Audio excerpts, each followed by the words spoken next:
Good afternoon. This is your Pan-African show called Afreeqa with your host Qatsalorq Seifu.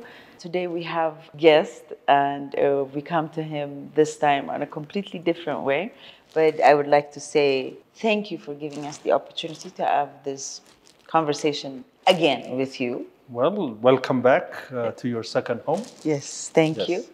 And if you could introduce yourself, and then at the same time, I would like to also actually congratulate you on the national exam.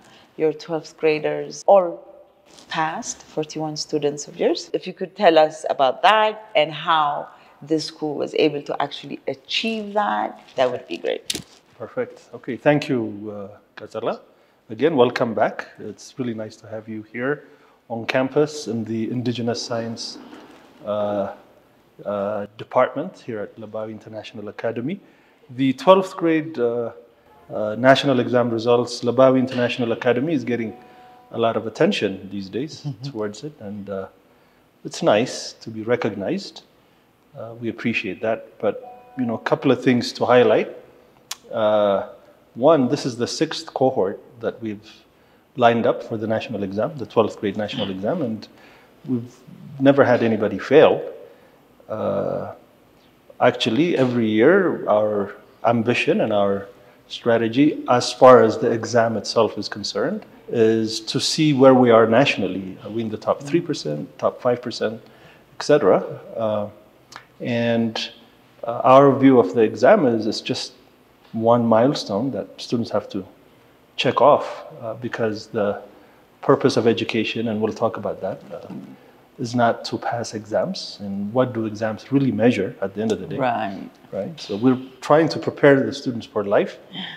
So in that process, there are some exams that they take and they pass those, right? So every year, for the past 6 years, our students would come for lunch while taking the exam.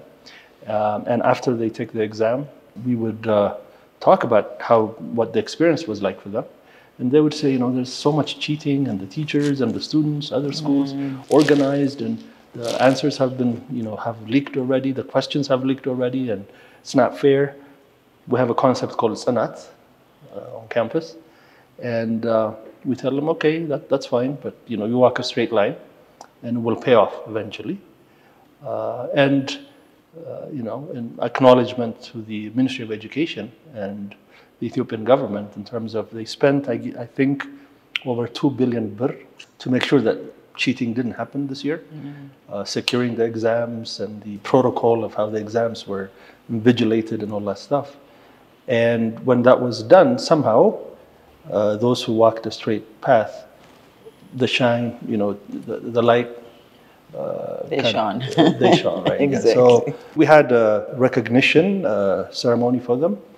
And what's interesting about that also is 6 of the other schools whose students passed 100% were all government schools. Exactly. They were not for-profit entities, right? So under very difficult circumstances with limited resources, they've achieved. And when you look at their individual grades and results, theirs is a lot more superior than Lebawi's. So we took this opportunity to invite the Kotabe school representative, Ato Abil, and 2 of the students who scored the highest in that government school system here in Addis. And we had a wonderful ceremony with them.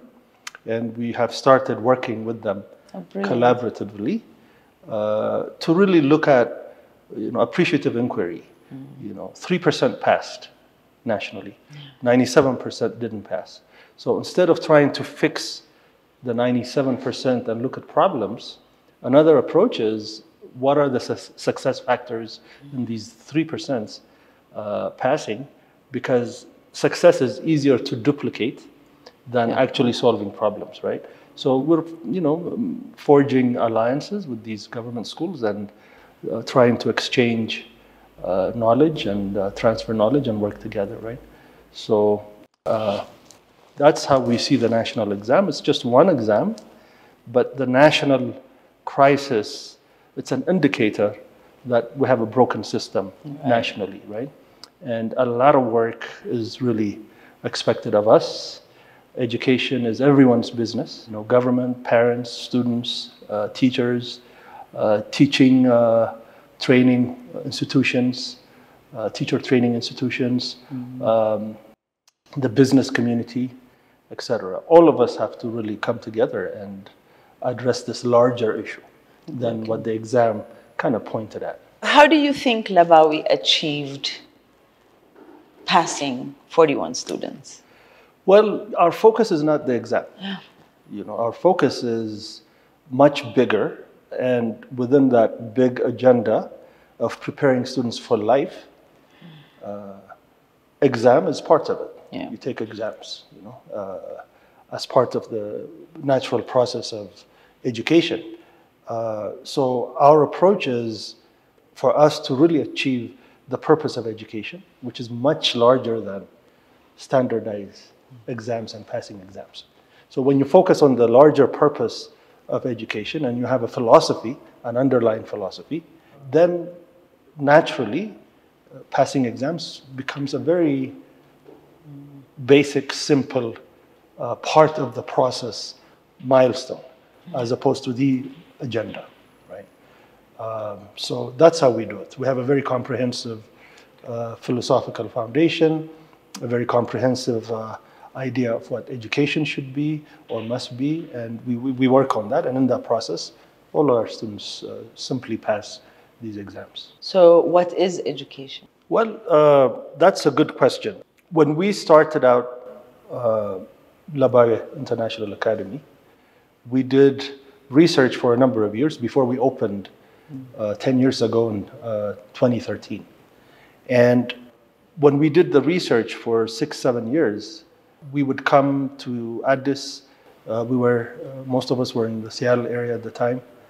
We had established a board, and we had a curriculum committee and representatives of the Northwest School, our sister school in Seattle, and representatives from Addis and others would come here and do focus group discussions, and we talked to the Ministry of Education, scholars from Addis Ababa University, parents, students, all the different stakeholders to talk about what has been done in the education space since modern education was introduced in Ethiopia around 1897, right? So we did the research, and one of the areas, there are several others, but for this conversation, I'd focus on just one particular area, which is the question that you asked, what's education?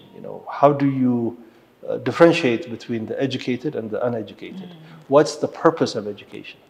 These philosophical questions were a natural place for us to go, right? And when we looked at what has been done in modern education in Ethiopia, it became very apparent to us that there's no comprehensive philosophical response to this question. Okay. So it's very haphazard. This does not mean Ethiopia doesn't have a philosophy of education, because the teaching learning process has been going on for thousands of years. Knowledge has been transferred from generation to generation for many, many years. But when modern education, quote unquote, was introduced, those ideas were not really considered. They were put aside, and then we just cut and paste whatever was available from different places, right? So we had to really answer that question as a fundamental thing. What our research led to was this thing we call education. Who are we giving it to? We're giving it to human beings. Well, what does it mean to be human? So it became an ontological and epistemological question. What does it mean to be human? So that led us to African ontology, the research by the giants like John Mbiti, who wrote a very extensive book on African religions and philosophies, where he gathered research-based data from across the continent. And there is an ontological response to this question that emerges out of the continent. Funny that right now it's African History Month. Exactly. History Month, yes. And the AU Summit is happening as we speak. Yes. And here at Lebawi, we do celebrate African History Month in the classrooms, in community meetings and projects and Students and faculty collaborate on several. So we're having a very vibrant month, by the way. But when we look at African ontology, what we came to is this understanding that there is the creator, there is the invisible world, there are animals and plants, there are events and phenomena in life, and under the creator there's human being. Right. The human being, you know. And so the human being, the Amharic word that we agreed to use and that we thought was inclusive of these African ontological perspectives is የሰው ልጅ ክቡር ነው. Okay, the sanctity of human life, because of the concept we call ንቃተ ልቦና or consciousness. The philosopher Zara Yacob teaches us about ንቃተ ልቦና. As human beings, we're able to see ourselves, right, that we exist, the sense that I exist. And then, who am I, is the question. You know, what's my purpose in life? Right. Okay, those kinds of questions, beyond instinctive responses to life phenomena, you know, we can contemplate consciously. So this ንቃተ ልቦና consciousness is really uniquely human. So የሰው ልጅ ክቡር ነው, okay, right? So when we bring it down to education, then the question is, what kind of education, or what is it that rises to the occasion that would honor this human being? It has to come to that level, right? So to us, education is twofold. One is, in every human life, there is a unique, in Ethiopian philosophy, it's called Lebawinet, a unique capacity, a unique potential that is not found in any other human being, because as a result of the combination of what makes that human unique.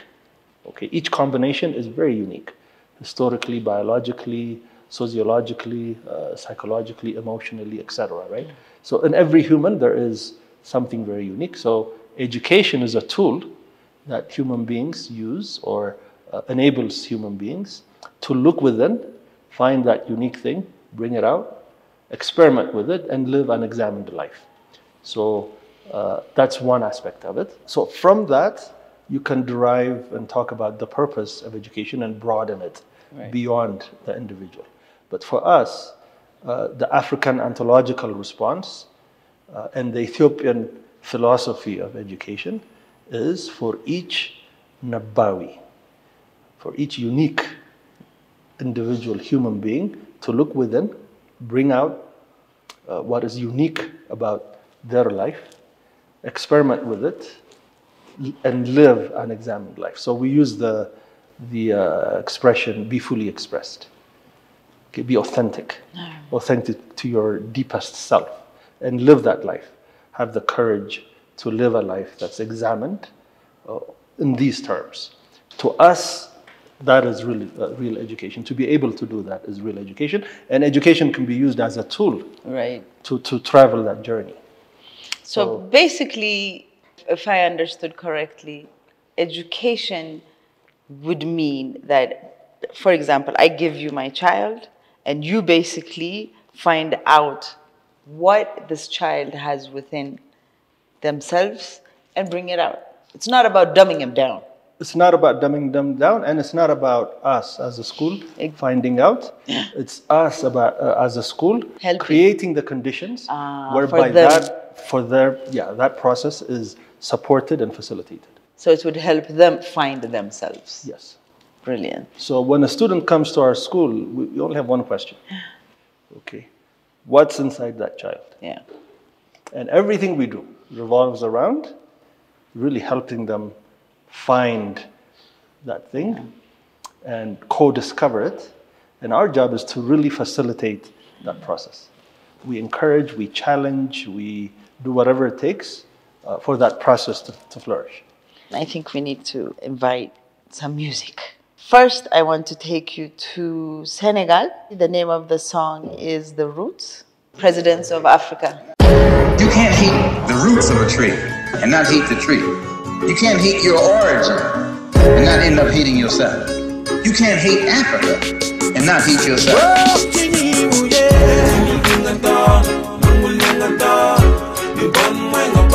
De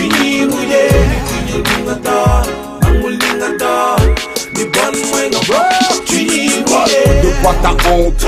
De qui t'as honte? C'est ta couleur ou bien le teint? Dis-moi pourquoi t'as honte? Et tes cheveux, tu joues les blondes. C'est comme ce footballeur sur le terrain, sa coupe blonde. J'ai vu des sœurs changer de peau, du noir au vire au jaune avec des taches sur la peau.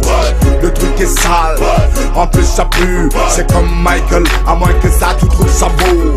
C'est ta nature, vilaine caricature. Le ridicule ne t'atteint plus, il en devient seconde nature.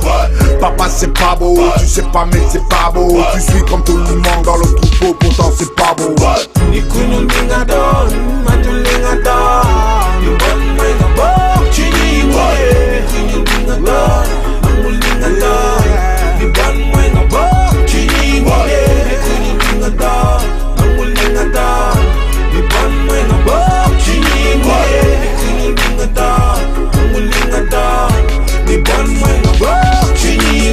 Le truc est clair, complexer mes frères. Tu le sais, je le sais, mais moi je vais pas le taire. Ce n'est gros, mon pif est gros. Tu ne m'appelles pas négro, niga, pour moi c'est trop.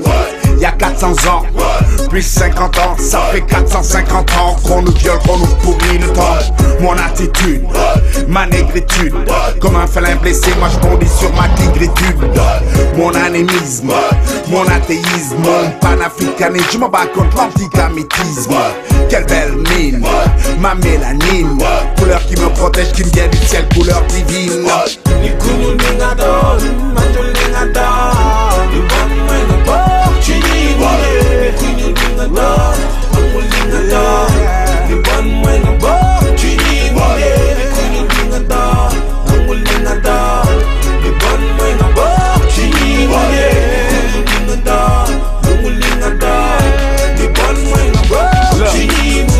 I ain't a black man, I'm an African. You can separate my skin from my land. And if you white, you descended from the European. I'm not a brand, understand, I'm a human being. That's psychological damage we got to overcome. After Willie Lynch, it's a cinch, they don't need a gun. Black in the back, brown stick around, light in the right. The blacker the berry, the sweeter the juice, the bigger the tree, the deeper the roots. They try to make us hate each other, but in spite of that, and try to write us out of history and hide the facts. On top of that, they try to make us feel inferior. Yo, that's my brother looking at me in the mirror, yo.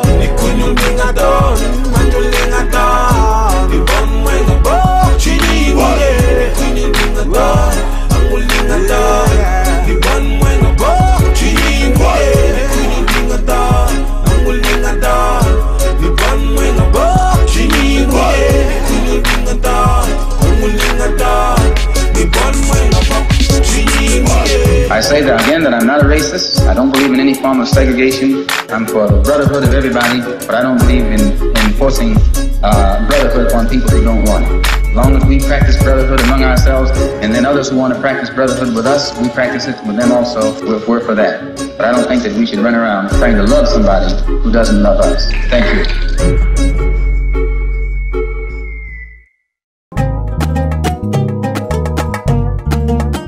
You've actually talked about what education is. Yes. So can you now describe what the purpose of education is? Dr. Solomon Balai is the lead of our curriculum development advisory committee. And I'm going to use his voice. He constantly reminds us and works with us that the purpose of education is twofold. One is what I just described in terms of the philosophy. Okay. For each individual student to be able to get into this journey of self-discovery so that eventually they live an examined life. So the education process and system should facilitate that process.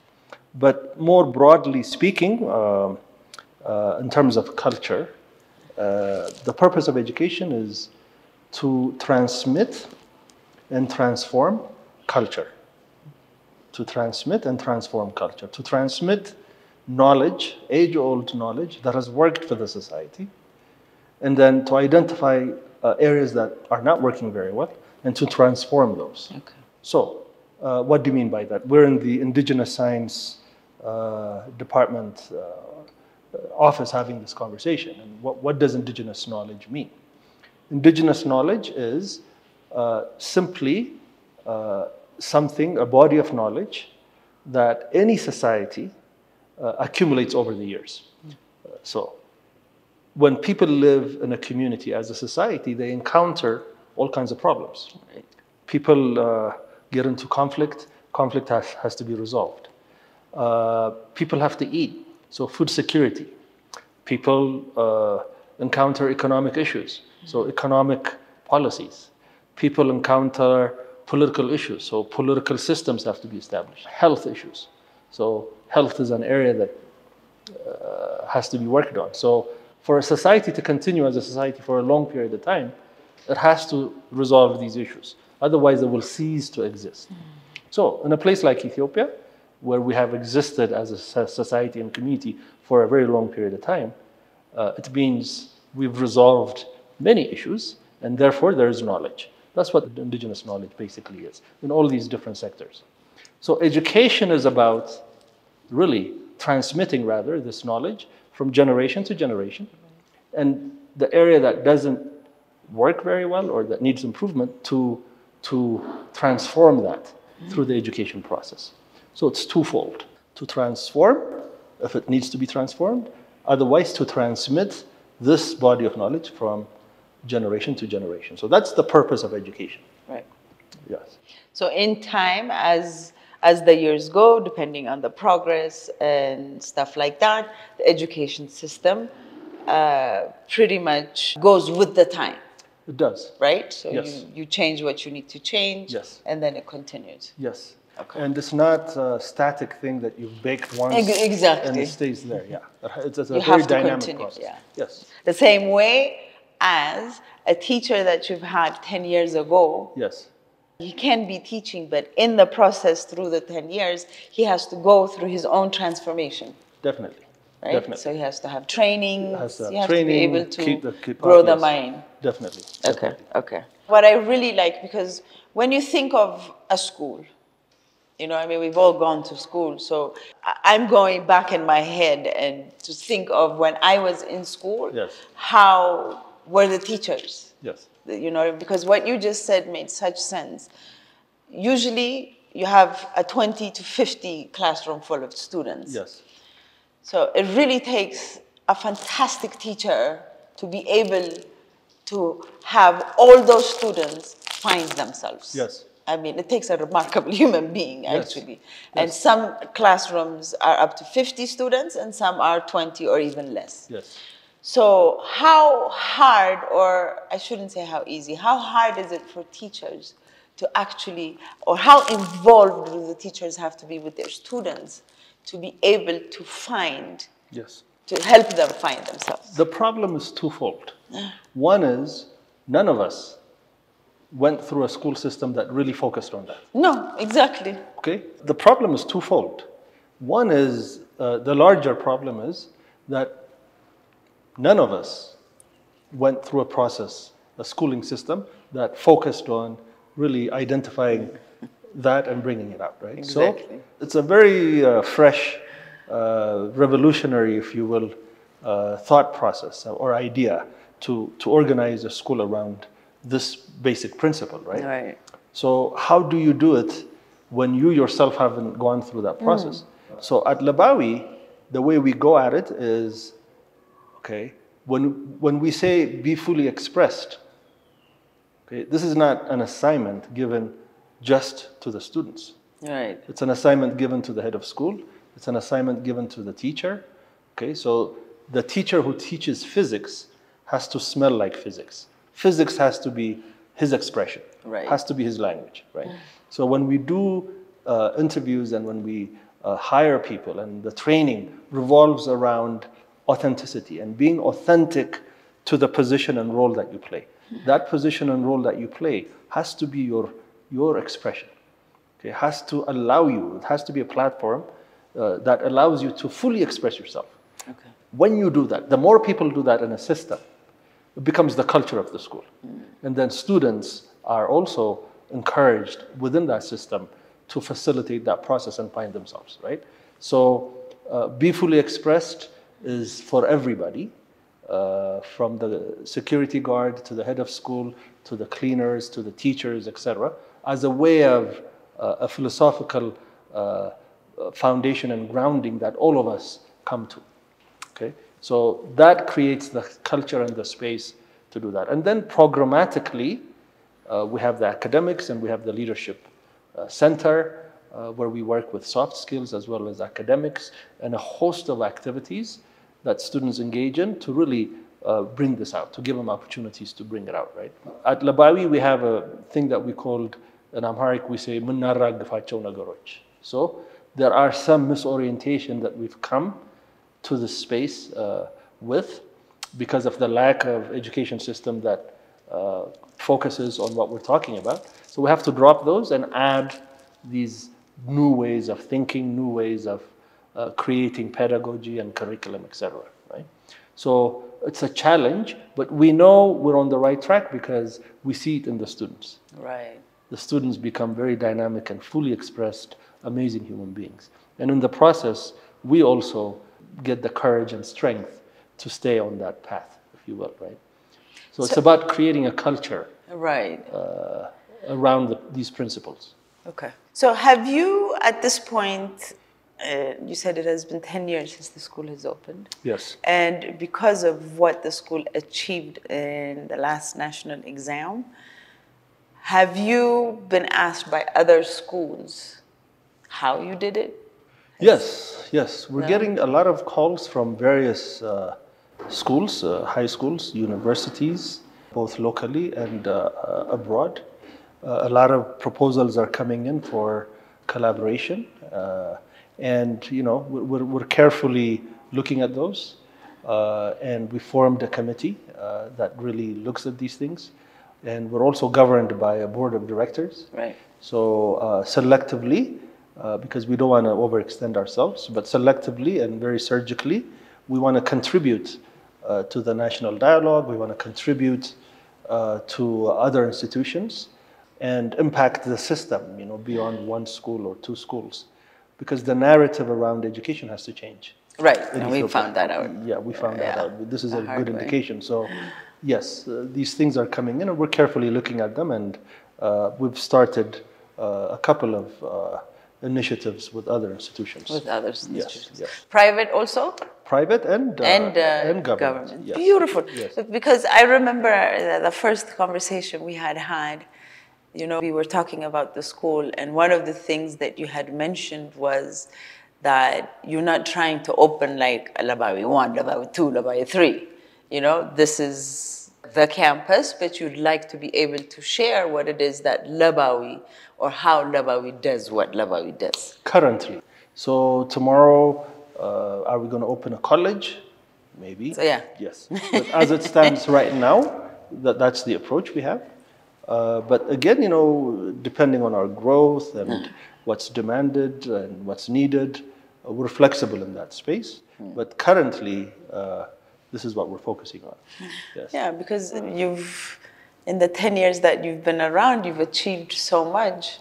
So for other schools to come and say, okay, how did Lebawi do it? Let's see if we could follow what Lebawi, or how they're doing what they're doing, and see if we become successful in their students. Yes, and these platforms that you're affording us allows us to talk about some of the things that we do in the way of, for example, we talked about the purpose of education being to transmit and transform culture and indigenous knowledge. So how do we do it? There are 4 areas we can talk about today in that space. Our overarching principle is locally robust, globally connected education. Locally robust, globally connected education. So our students are Ethiopians, Africans, and global citizens simultaneously all at once. So everything we do has to include Ethiopian elements, African elements, and then global perspectives, right? So that's the overarching concept. So, for example, from an indigenous knowledge perspective, there are 3 things that we're working on now. There are several others, but the 3 could be discussed today briefly. One is around Nuqat al-Labuna, or consciousness, from the central and northern part of the country, around Lalibela. There is a wisdom tradition, Sabatu Nuqat al-Labuna darajat, or the 7 levels of consciousness. It's a research-based document we're working with at the senior management level. We're really digesting and working on understanding these principles as senior managers at Lebawi International Academy. So the 7 layers of consciousness. The first layer is the individual. I exist, as we mentioned earlier. As human beings, we know that we exist, and how do we exist? One of them is at the individual level, Panos as an individual. And the second level, which incorporates the first level, is the family. Panos as a family person, as a member of a family. And the third one is community. So I have a sense that I belong to a particular community, a particular community. And that doesn't cancel out family and individual, but it incorporates it as you expand your consciousness. The fourth is national level. I'm Ethiopian, Right. So or I'm African. So that includes the particular community that I identify with. It could be along ethnic lines. It could be along professional lines. It could be along gender lines. We all belong to specific communities. It incorporates that, and your consciousness expands and broadens when you say I'm an Ethiopian, and then I'm African, and I'm a global citizen. It goes into these layers. And then the next is religion, So, for example, an Ethiopian Muslim can identify with a Muslim from Saudi or from Iraq in a different level of consciousness because of the religious precepts and understandings of it. So it broadens, it goes beyond nation identity. And then when you go higher to the 6th level of consciousness, it talks about spirituality, and spirituality is about how a good Muslim who practices the precepts of Islam has no problem with a good Orthodox Christian who practices the precepts of Orthodox Christianity in the real sense. Because beyond religious boundaries, these interfaith dialogues point to that. Beyond specific religious boundaries, there are principles that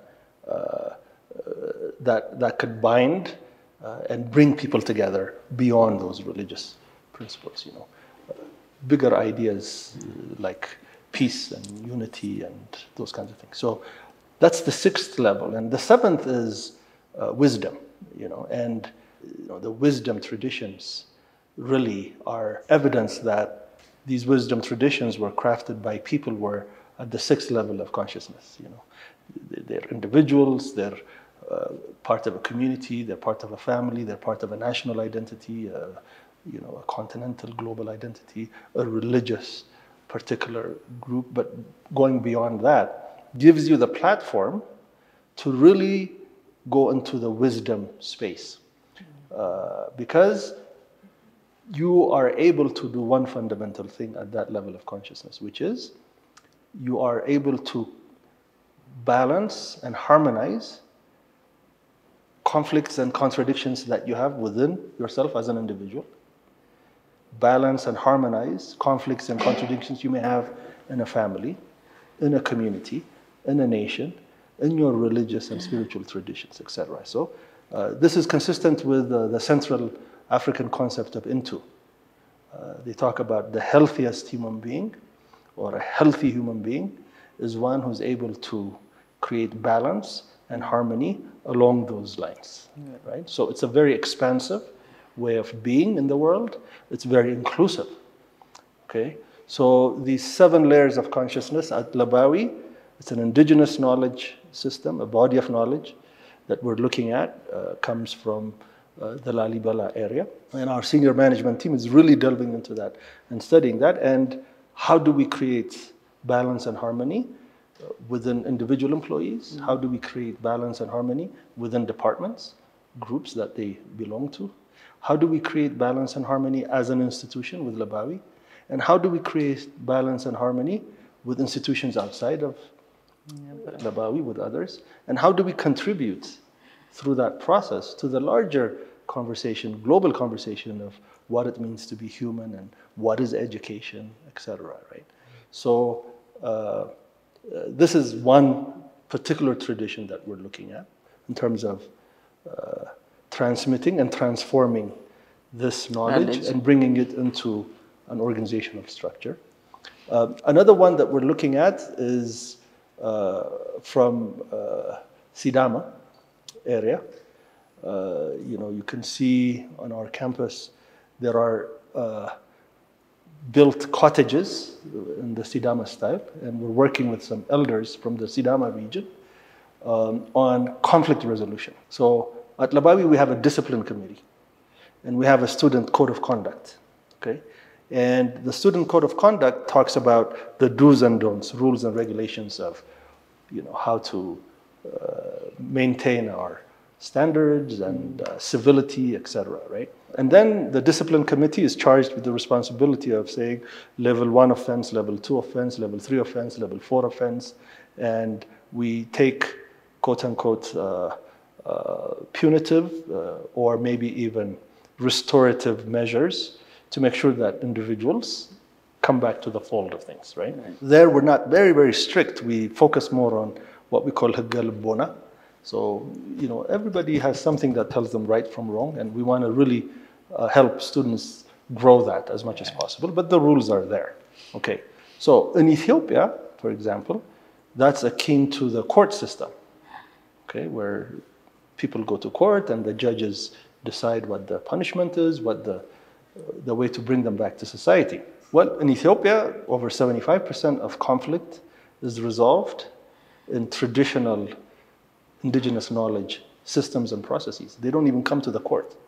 So we've taken that idea, and now the Student Representative Council at Lebawi, we have a student organization, is working with Sidama elders to see if some of these conflict resolution principles can be used so that cases don't go to the discipline committee, or so that cases don't go to the court. So to create balance and harmony, that's another system that you can use, right? So we're taking that indigenous knowledge, that system, and bringing it to a modern institution, organization, and seeing how it could be applied. And the students are engaged in a very, very strong conversation around that. And the elders will come soon. The cottages have been built. We've had a few months of conversation around that. So sometime this year, that actual ceremony of officially establishing the system in our institution will have that done. So that's a second example of how we use indigenous knowledge system into our system. The third one that we're working on is the Oromo cosmology that works around the number 5. And in the Oromo cosmology and universe, understanding of how the universe works, the number 5 is very significant. And everything is divided into 5s. The human body is divided into 5s. Legislative process, individuals who come up with laws that govern the community is around 5. Nature is divided into 5. So, there's the creator, and there's the original water, and then there's the upper water that's divided into 3, upper sky, middle sky, lower sky, and then there's the lower water that's divided into 2, land and water. So when you look at these things, everything revolves around 5. So at Lebawi, we have the senior management team, and underneath it, we have the leadership council, which is comprised of some of the senior managers, but also the department heads, the different functional area managers, etc. Okay, so what we're working on now with the leadership council is how we can use this Oromo cosmology perspective into the leadership council structure. Okay. And we have finished the structure of it, and it's established. And now the conversation is about how do these different 5 pieces work together? Okay, the structure, the framework is done. How do they work together? So we're taking an indigenous culture, an indigenous science, transmitting it to the next generation, but also transforming it by making it applicable to a modern educational system. Okay, so the purpose of education, if it's that, then we're attempting to do that, and we've come a long way in that. The fourth area is we say locally robust, globally connected. Right. Right. So we're Ethiopians, we're Africans, we're global citizens. So the fourth area is the Western model. So we've borrowed and inherited a lot of models from the West, from the corporate world of the West, in terms of our report writing systems. We have weekly report writings that come from different functional areas. We have monthly meetings that are structured with agendas and action items, etc. Our time management system is very, to the T. Everything starts and ends on time. Our one-on-one sessions, our collaborative workflows between functional areas, how one functional area, one department works with another area. All these things, best practices in terms of reports writing, in terms of project management, in terms of program design, in terms of procurement, in terms of vendor management, etc. We have a very robust system, right? So that's the global aspect of how we do things at Lebawi. So there is a high level of efficiency in getting things done. Okay. They say the big African problem is implementation. We have brilliant ideas in Africa. Most brilliant ideas emerge out of Africa. We have some challenges in implementing those ideas. So some lessons learned from the West in efficiency and execution. So another global perspective, we call it the hybrid curriculum and the Lebawi way. So what we've done is we've taken some elements of the Cambridge curriculum, some elements of the IB, International Baccalaureate curriculum, some elements of the Northwest School, our sister school's curriculum, and then the Ethiopian national curriculum, and we've combined it. So that we have a curriculum that reflects our approach, which is locally robust, globally connected. So these four areas are a good example of how we are locally robust and globally connected, and how we're implementing the purpose of education, or we're achieving the purpose of education of transmitting and transforming indigenous knowledge to the next generation. This education has to do. When we look at the past 100 years of modern education in Ethiopia, part of the challenge, we strongly feel, is that it hasn't been able to do that effectively, has not been able to do that effectively, and therefore most of the problems that we haven't had educated people who are able to be fully expressed, one, but also use what has worked, indigenous knowledge, to modernize it and implement it to solve the myriad of problems that we have in society, right? Brilliant. So, well, we covered quite a lot. Yes. But one of the questions that I ask is the room that we are in. Yes. You did say this is the indigenous room. Science, yes. Indigenous science room. Yes. So what do students learn in this indigenous? The indigenous science, indigenous knowledge science department is designed to hold space, an actual space, whereby we're constantly reminded that one of the purposes of education is to transmit and transform culture, and that we have knowledge. And when you think of knowledge, you don't have to necessarily, you can, but you don't have to necessarily think of the West or the East or up or down, that it's all around us. That knowledge is very important, because the current education system has created this false sense that education and civilization and knowledge and etc. is somewhere else, and we go there to get it. Okay, we can go there and get it, no problem. Lebawi students are all over the world. The only place Lebawi students are not found currently is Australia.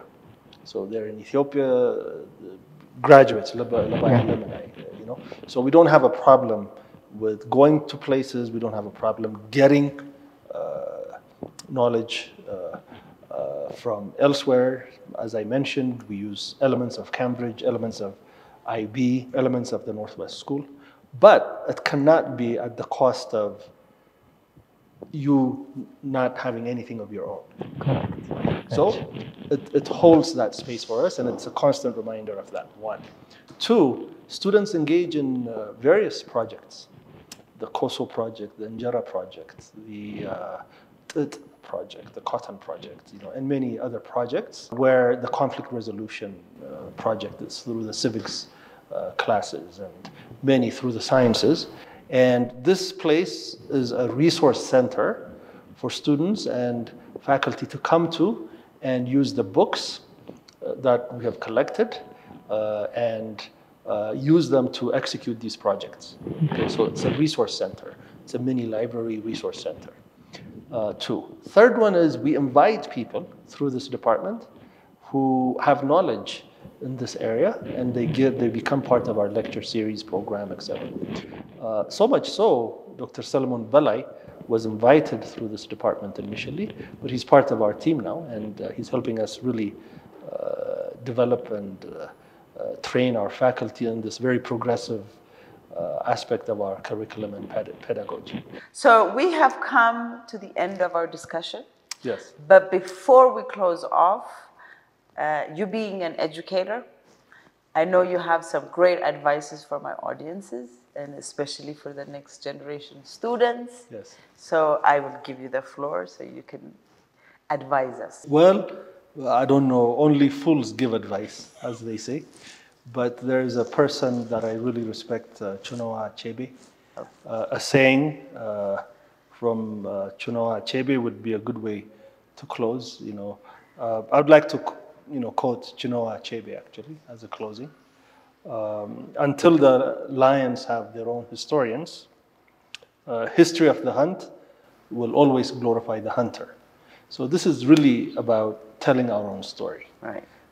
And redefining education from our own perspective in the most inclusive and expansive manner, and being true to what comes out of our own history, our own philosophies, our own culture, our own sociological grounding, and at the same time not be narrow, but also acknowledge that we're Ethiopians, Africans, and as human beings, global citizens, and write our own stories and do our own contribution to the world. And we're very hopeful that the new generation will aspire to that level of human capability.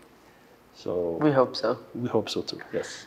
But before we close off, I had mentioned that you had a lot of wordings throughout the school. Yes.